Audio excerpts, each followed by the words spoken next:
Eh bien bonjour à tous, je vais faire une vidéo spéciale d'avis juste pour un seul film comme j'avais fait pour Godzilla vs Kong parce que Godzilla vs Kong c'était un film récent et The Hunt for Red October c'est mon film numéro 2. Il bat pas Das Boot mais qu'est-ce que j'adore ce film, putain, il est exceptionnel du début à la fin. C'est une histoire épique jouée par des acteurs exceptionnels, il y a des rebondissements en permanence. Il y a une musique exceptionnelle, il y a... C'est un film de sous-marin, donc bon, c'est un film plus ou moins de guerre, parce que bon, c'est pendant la guerre froide, mais quel film, putain, mais je me régale à chaque fois que je l'ai vu, et là, c'est la première fois que je l'ai vu en 4K, donc on va en parler. Alors, je sais que j'en ai parlé dans ma vidéo de mes films que j'ai noté 9 sur 10, donc bon, vous savez la note, 9 sur 10. Je vais aller un chouïa plus en profondeur dans cette review parce que je vais parler de ce film-là évidemment en particulier et un petit peu plus en détail. Bon, mais qu'est-ce que j'aime l'histoire, hein, encore une fois, vu que j'en ai parlé dans ma précédente vidéo, je vais aller très vite. Qu'est-ce que c'est? C'est l'histoire de Sean Connery qui joue le commandant Marco Ramius, qui est un commandant de sous-marin soviétique et qui est à la tête, qui prend les commandes pour la première fois qu'il est à la mer d'un sous-marin qui s'appelle donc le Red October et qui est un des plus gros sous-marins qui a jamais été construit, si ce n'est le plus gros, avec la capacité de lancer des missiles nucléaires, etc. etc.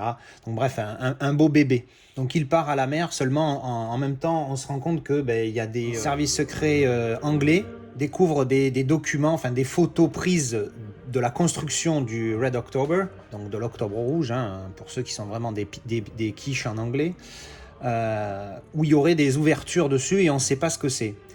Et on apprend très vite en fait que ces ouvertures, c'est une propulsion silencieuse qui rend évidemment le sous-marin quasi indétectable par d'autres sous-marins évidemment. Il y a d'ailleurs un sous-marin américain qui d'abord détecte Octobre Rouge puisqu'il était sur ses propulsions principales, et puis quand il passe pour la propulsion silencieuse, évidemment il le perd de vue. Et après, c'est l'enquête, parce que du coup, on se demande qu'est-ce que c'est que ce sous-marin. Évidemment, les Américains, le service secret et la marine américaine, quand ils se rendent compte qu'il y a un sous-marin nucléaire de cette taille et qui apparemment aurait une propulsion silencieuse, évidemment, ils ont les chocottes, parce que je vous rappelle que l'histoire se passe au début des années 80. Il est sorti en 90, le film, il se passe en 1984. Cette année ressort souvent, j'ai remarqué dans les films, hein, 1984, quelle grande année. Donc ça se passe pendant la guerre froide, donc début des années 80, 1984, comme je viens de le dire. Et donc il y a Jack Ryan, parce que c'est un Jack Ryan movie, joué par Alec Baldwin, qui lui donc se renseigne là-dessus, c'est de lui que les sources viennent. Et il commence à douter de la raison pour laquelle ce sous-marin est à l'eau. Et en fait, il se rend compte que après plusieurs trucs, je vais pas raconter tout le film, mais bon, grosso modo, il pense, son idée à lui, c'est que lui, he wants to defect.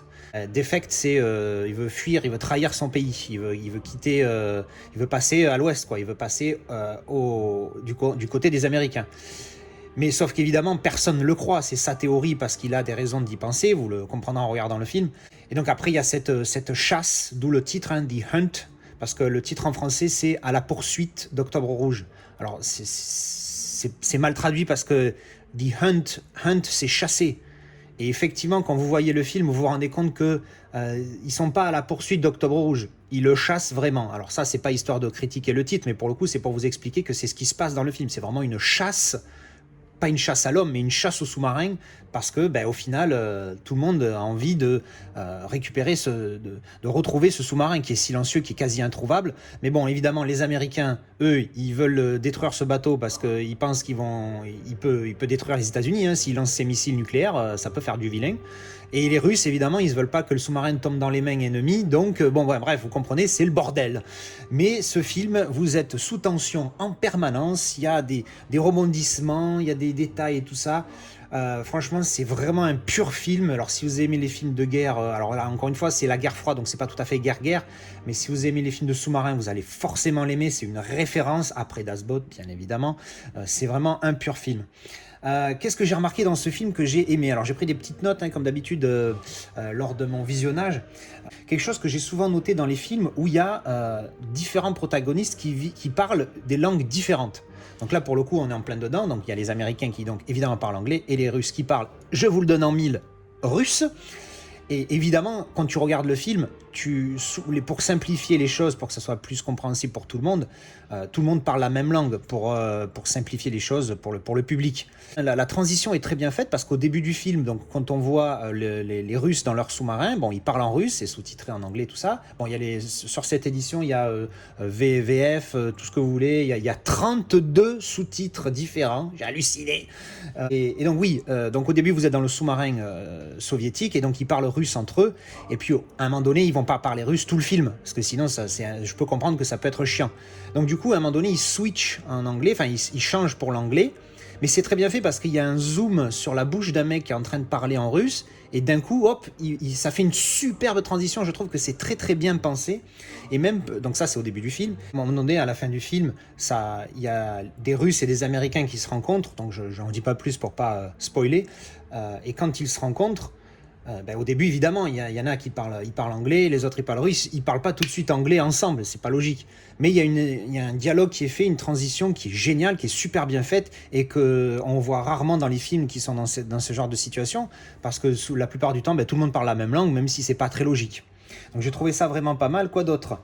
La musique du film, oh putain de merde, la musique de ce film, elle est exceptionnelle, elle vous prend aux tripes, elle est là au bon moment, super bien adaptée au film. Alors c'est dans beaucoup de films comme ça, certes, mais dans celui-là particulièrement, la musique elle est juste énormissime, donc c'est vraiment un pur plaisir. Les films de sous-marins, la tension, quand vous regardez ces films-là, quand vous êtes sous la mer, dans un inconnu, et puis vous n'avez pas un petit hublot comme dans un avion pour voir où vous êtes, donc c'est tout au son, c'est tout à toute cette tension que vous avez quand vous êtes dans un sous-marin. Alors évidemment, moi j'ai pas vécu ça, j'ai jamais été dans un sous-marin, mais c'est quelque chose d'énormissime et c'est très bien retranscrit dans ce film-là. Moins bien que dans Das Boot, mais bon, c'est pas les mêmes périodes, c'est 50 ans de différence entre les époques, donc c'est pas la même chose, mais c'est quand même, tu le ressens vraiment bien et c'est quand même quelque chose d'énormissime. C'est ce qui fait que j'adore les films de sous-marins. Maintenant, on va parler de ce qui nous intéresse, de la technique, le 4K, parce que ça a été remasterisé en 2020 en 4K Dolby Vision, et pas rien.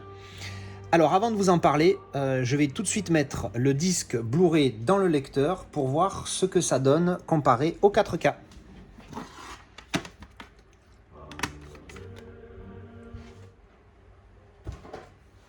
Alors je viens de mettre le Blu-ray pour faire mes comparatifs avec le 4K. Alors j'ai poussé les tests un petit peu plus que ce que je fais d'habitude parce que au départ je vois pas trop de différence et puis en étudiant certaines scènes, alors c'est pas un truc, c'est pas le jour et la nuit, ça c'est certain, mais on voit quand même plusieurs petites choses. Par exemple, sur le Blu-ray, il y a une espèce de voile blanc. Alors c'est ultra léger, hein, mais sur certaines scènes où c'est censé être sombre, on voit une espèce de voile blanc super léger, mais on le voit alors que sur le 4K, il n'y est pas. Et il y a aussi une précision dans l'image qui n'est pas présente sur le Blu-ray standard, qui évidemment, le 4K apporte ça. Donc encore une fois, c'est pas le jour et la nuit. Est-ce que je vais recommander l'upgrade ? C'est compliqué. Si c'est votre film favori ou un de vos top films, oui, parce que voilà, comme je dis, hein, pour nos top films, je pense qu'il faut qu'on se fasse plaisir et qu'on l'ait dans la meilleure qualité possible. Donc ça vient du 35 mm, hein, j'ai oublié de le préciser. Et donc qui dit 35 mm dit grain, et il y a du grain. Donc bon, au niveau du grain, c'est vrai que le 4K, j'ai l'impression sur certaines petites scènes qu'il est moins agressif que sur le Blu-ray, mais vraiment juste un petit peu, pas énorme.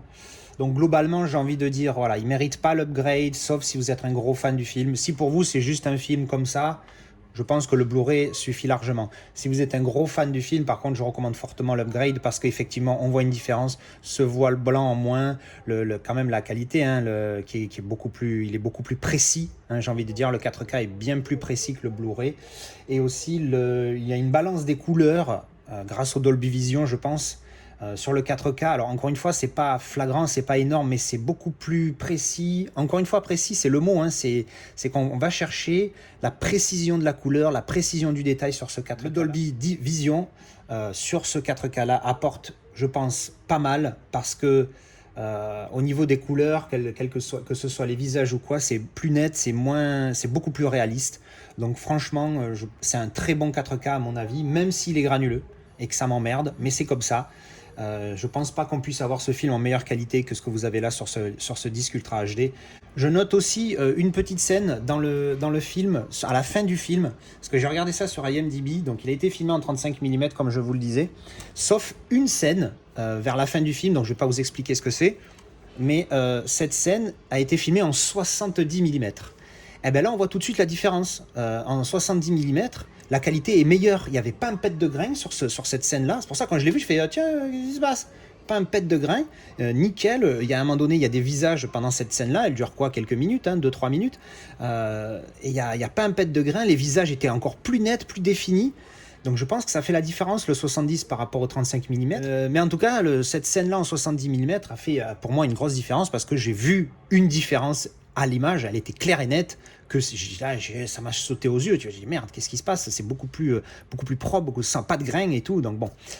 Donc voilà, écoutez, c'était mon avis sur ce film, donc The Hunt for Red October.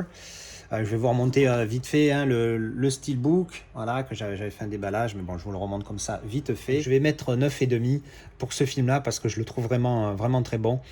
Je le recommande si vous ne l'avez jamais vu, il est vraiment top. S'il vous plaît vraiment, allez-y pour le 4K, sinon le Blu-ray suffira.